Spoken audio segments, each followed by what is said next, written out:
আজকে আমাদের রেসিপি বাটা মাছের ঝোল। মাছের ঝোল একবার এভাবে বানিয়ে দেখুন, খেতে দারুণ লাগে।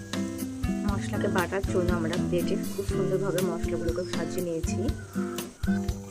মিক্সিতে সব মশলাগুলোকে একসাথে দিয়ে সামান্য জল দিয়ে পেস্ট করে নেব। মশলার পেস্ট তৈরি করে নিয়েছি। বাটা মাছকে ভালো করে পরিষ্কার করে ধুয়ে রেখেছি। পরিমাণ মতো হলুদ গুঁড়ো, পরিমাণ মতো লবণ দিয়ে ভালো করে মাছটাকে মাখিয়ে নিয়েছি। কড়াইতে পরিমাণ মতো তেল দিয়ে তেলটাকে গরম করে নিয়েছি। বাটা মাছকে গরম তেলের মধ্যে এক এক করে দিয়ে দিলাম। আলতোভাবে উল্টে দেবো যাতে মাছগুলো ভেঙে না যায়। মাছ ভাজা হয়ে গেছে, কড়াই থেকে উঠে নেব। আবারও অর্ধেক বাটা মাছ কড়াইতে দিয়ে দিলাম।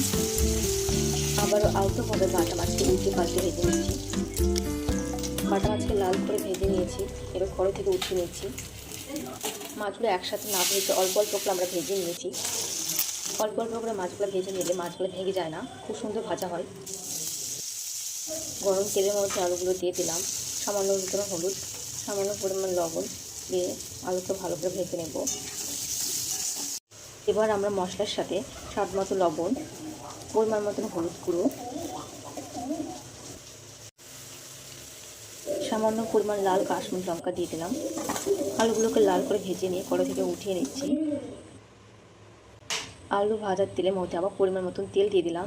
একটা তেজপাতা দিয়ে ভালো করে নেড়ে চেড়ে নেব। মশলার মধ্যে লবণ, হলুদ ভালো করে পেস্ট তৈরি করে নিয়েছি। এবার গরম তেলের মধ্যে মশলাগুলো দিয়ে দিলাম।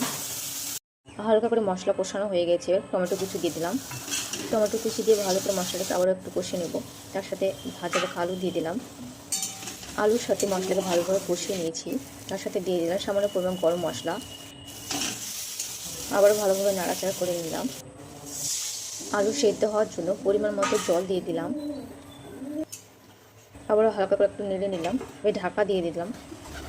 5 থেকে 6 মিনিট পর ঢাকনাটা উঠিয়ে নিলাম।